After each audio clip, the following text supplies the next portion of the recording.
people in southern Alberta have been using a gravel road that runs along the border with the United States.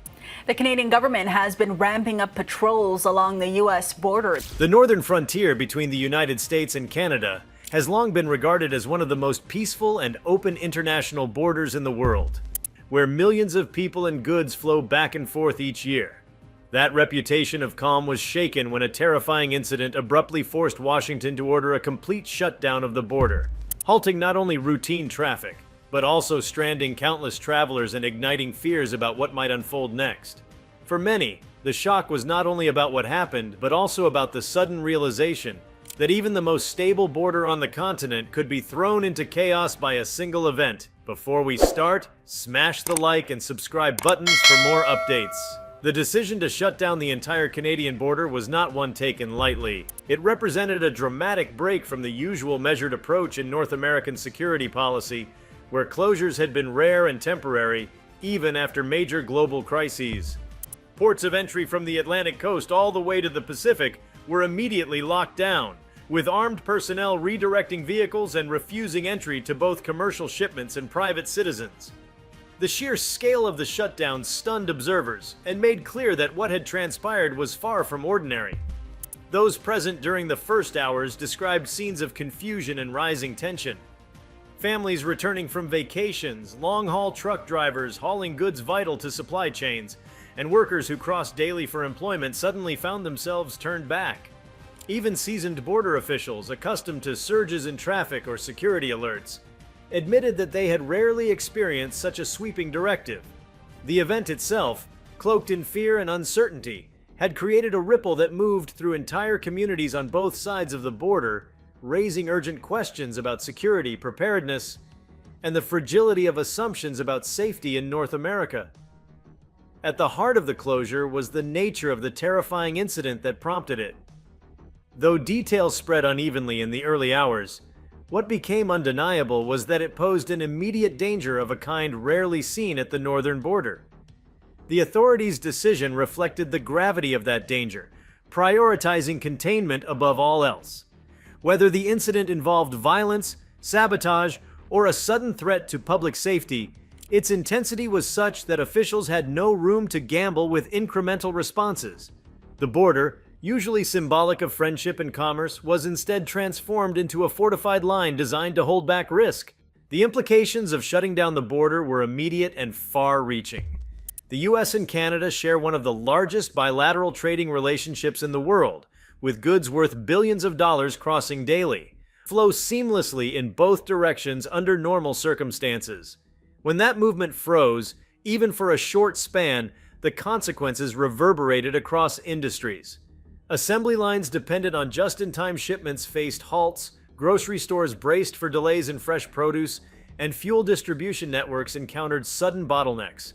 The terrifying incident had, in one stroke, demonstrated how vulnerable modern supply systems are when security demands override commerce. Communities near the border felt the shock even more directly. For many towns and cities along the northern edge of the United States, daily life is tied to cross-border connections. Nurses commute from one country to work in hospitals of the other. Small businesses thrive on customers who cross back and forth with ease. Families with members spread across both nations treat the border as little more than an administrative formality. The abrupt closure tore at that fabric, leaving people isolated from loved ones, livelihoods suspended, and the normal flow of trust between neighbors tested by an atmosphere of fear.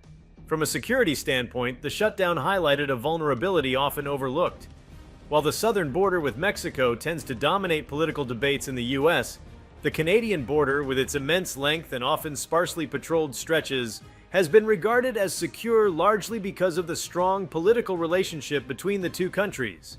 Yet the terrifying incident showed that peace and cooperation alone are not guarantees against sudden crises.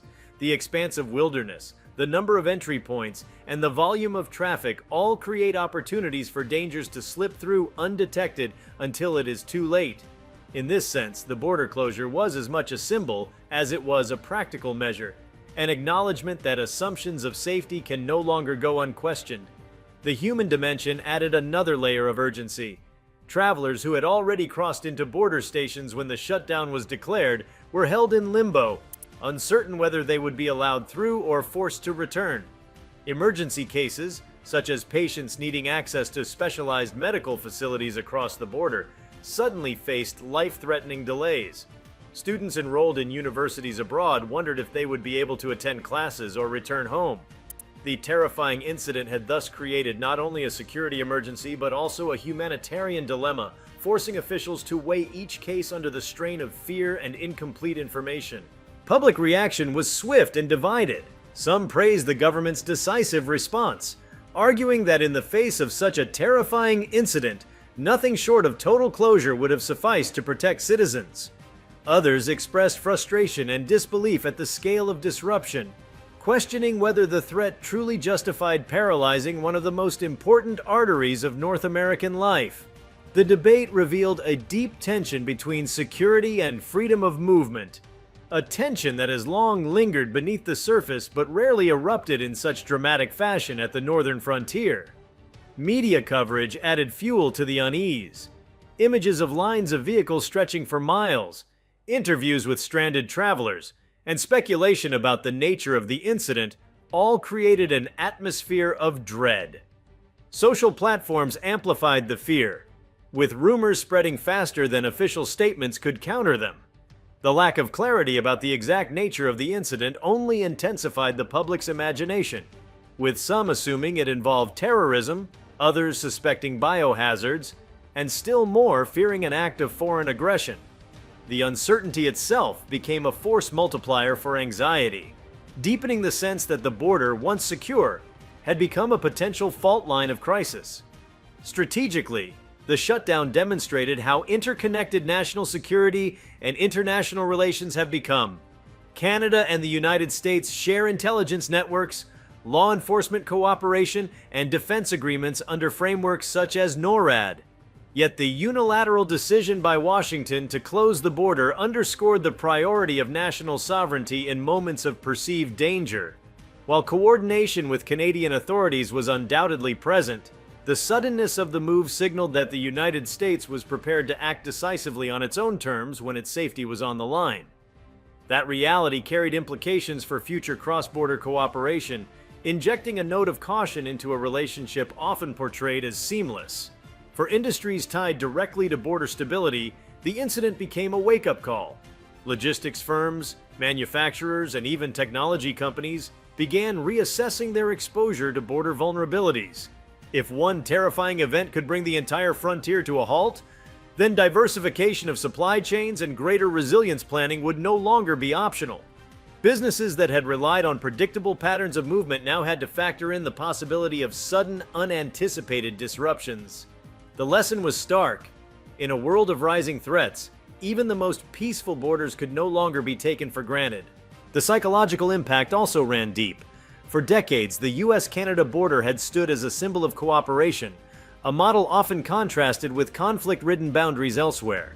To see it closed under the weight of a terrifying incident shook that symbolism. Citizens accustomed to moving freely began to wonder whether the era of open trust had ended. Even after the initial closure, the knowledge that such a drastic measure could be imposed at a moment's notice introduced a new element of uncertainty into the collective mindset. What was once unthinkable had become a lived reality, altering perceptions of security in subtle but lasting ways. At the same time, the shutdown raised questions about preparedness at both national and local levels. Was the border infrastructure capable of handling emergencies without collapsing into chaos? Were communication channels between agencies robust enough to prevent confusion? How would first responders manage simultaneous pressures of security, commerce, and humanitarian needs? The terrifying incident exposed gaps that officials would now be forced to confront, from outdated technology to insufficient contingency planning. The border, once considered a settled issue, had become a site of urgent reconsideration. The incident also reverberated internationally. Allies watched closely to see how Washington would handle such a crisis, taking cues about its priorities and resilience. Adversaries, too, likely studied the shutdown as evidence of how a single event could disrupt one of the world's most significant economic corridors. The lessons drawn could shape future tactics, whether by states seeking leverage or by non-state actors aiming to exploit vulnerabilities. Thus, the closure was not merely a domestic issue, but a moment with global reverberations, reminding all nations of the delicate balance between openness and security in an interconnected age. Border towns became microcosms of the wider crisis. Local officials scrambled to manage traffic jams, calm residents, and provide information in the absence of clarity from higher authorities. Schools closed early as parents feared potential spillover risks. Shelters opened to house stranded travelers who could not return home. The terrifying incident had effectively turned these small communities into frontline zones of a security emergency, forcing them to shoulder burdens that far exceeded their usual capacities. The resilience and solidarity displayed in these moments stood in sharp contrast to the fear that had triggered the shutdown. Even as the immediate focus remained on the incident itself, broader conversations emerged about the fragility of modern life.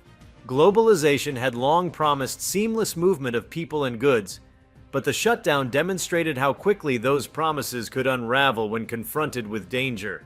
What was most terrifying was not only the incident, but the realization of how dependent societies had become on a border remaining open, predictable, and secure. The fragility of that assumption introduced a new vulnerability into the public consciousness, one that would linger far beyond the event. Security analysts pointed out that the incident revealed the need for balance between vigilance and resilience. While it was necessary to respond to immediate threats with decisive action, the capacity to maintain societal stability during such measures was equally important. The terrifying nature of the incident had justified the closure, but the strain it placed on ordinary citizens, businesses, and communities risked amplifying the damage. In this sense, the shutdown was a stark reminder that security is not only about preventing danger, but also about preserving the functionality of everyday life when danger strikes.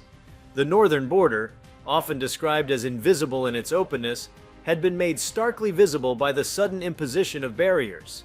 Checkpoints once viewed as routine became militarized, and landscapes once marked by cooperation became symbols of division.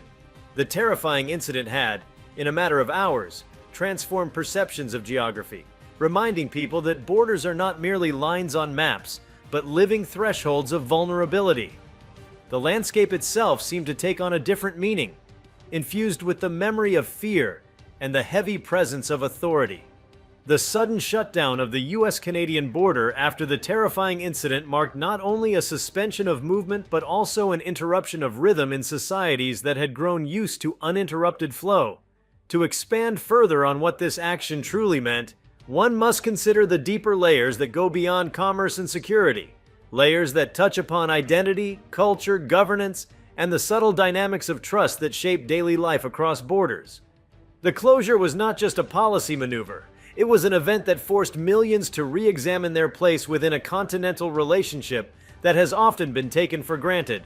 At the cultural level, the border has always carried a paradoxical significance. For decades, it was treated less as a barrier and more as a marker of distinction between two societies that were profoundly interconnected. Canadians and Americans have crossed for sports events, festivals, concerts, and family reunions with such regularity that the border often seemed invisible in their consciousness. Yet when the terrifying incident forced its sudden sealing, culture itself became one of the first casualties.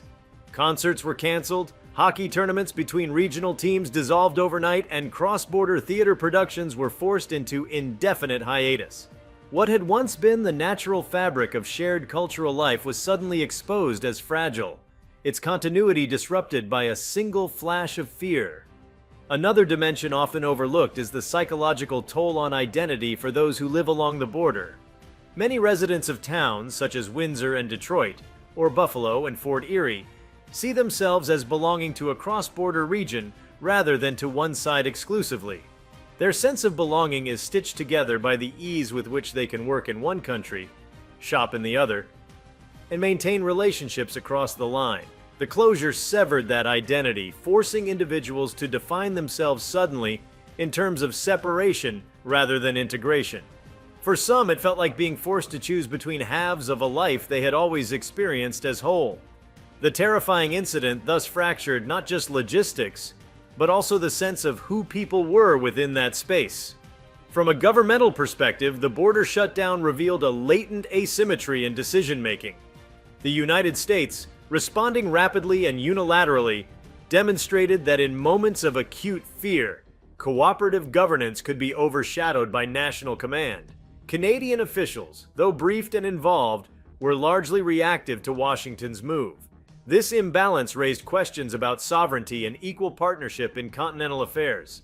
For Canadian citizens, it became clear that their daily lives could be upended by decisions made south of the border, regardless of Ottawa's stance. The incident, therefore, did more than close ports of entry. It laid bare the power dynamics of the US-Canada relationship in moments of crisis. The educational sector also bore unique consequences.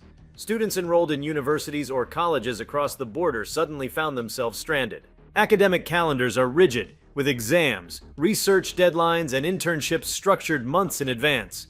The shutdown not only delayed their physical return to campus, but also created uncertainty about whether their international status would be jeopardized. Graduate students conducting fieldwork, professors engaged in joint projects, and research teams reliant on cross-border collaboration all saw their work collapse under the weight of the border's closure. In many ways, the terrifying incident cast a long shadow over the intellectual exchange between two nations that pride themselves on academic openness. Healthcare, already mentioned in terms of immediate emergencies, also carried broader implications worth unpacking. Many rural communities along the border rely on healthcare networks that span both nations. Specialized facilities in larger cities often receive patients from across the line, and in some cases, Canadian hospitals provide services to American border towns where local facilities are limited. The closure disrupted these arrangements in a way that underscored how healthcare had quietly become a shared resource. In the face of the terrifying incident, that network of care snapped, leaving individuals vulnerable and illustrating how borders, though political, can have direct consequences on human survival. On the level of law enforcement, the incident redefined protocols of coordination. For years, integrated border enforcement teams had operated in relative harmony, addressing smuggling, trafficking, and criminal networks that exploit the vast border. The closure introduced a new challenge: how to enforce security when the entire system of flow had been halted. Officers were forced to pivot from monitoring movement to managing immobility, dealing with frustrated citizens, tense truck drivers, and even protests that arose from the disruption. The terrifying incident became not just a test of security against an external threat, but a test of law enforcement's ability to maintain order in the face of mass civilian frustration. The environmental dimension also deserves attention. Much of the US-Canadian border runs through ecologically sensitive areas, from the Great Lakes Basin to the forests of the Pacific Northwest. Normally, conservation efforts are collaborative, with scientists, park rangers, and indigenous groups crossing the border freely to conduct joint stewardship of these shared ecosystems. When the shutdown took effect, many of these efforts stalled. Wildlife monitoring programs that depend on seamless movement across natural boundaries were interrupted, potentially setting back years of progress.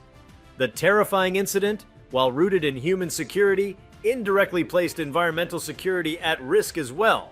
In terms of energy, the shutdown carried particularly dramatic undertones. The United States relies heavily on Canadian oil, natural gas, and hydroelectric power, much of which flows across the border through pipelines and transmission lines. While those physical conduits were not necessarily shut off, the fear surrounding the incident triggered heightened scrutiny and inspections. Energy markets, already sensitive to fluctuations, responded with unease. The closure reminded industry leaders that even critical energy supplies could be jeopardized by unforeseen events. The terrifying incident, therefore, exposed the vulnerability of energy interdependence and raised questions about how resilient those systems truly are under duress. Beyond industries and governments, the incident forced ordinary citizens to confront the fragility of trust itself. For many Americans, Canada has long been seen as a dependable, safe neighbor, a partner in peace rather than a source of danger. The very fact that a terrifying incident could originate along that border, whether directly or indirectly, unsettled this belief. People began to ask questions about whether the assumptions of security that had lasted for generations were misplaced. This erosion of trust had intangible but profound effects, altering how citizens viewed the relationship and perhaps planting seeds of caution where once there had been only openness. The diplomatic implications were also significant. Canada found itself in the difficult position of needing to reassure its ally while also defending its own reputation. The terrifying incident was not simply a matter of law enforcement, but of perception, whether Canada was seen as a secure partner or a potential liability. Diplomatic statements were carefully measured, but beneath the surface lay a tension that could not be ignored. The closure became an episode that tested not only border policy, but also the strength of diplomacy in moments of fear, where words carried as much weight as actions. If you like this video, please give it a like and subscribe to our channel. Also, leave your comments below and tell us, what are your thoughts on the US shutting down Canadian border after terrifying incident? We want to hear from you. Thank you for watching and see you next time.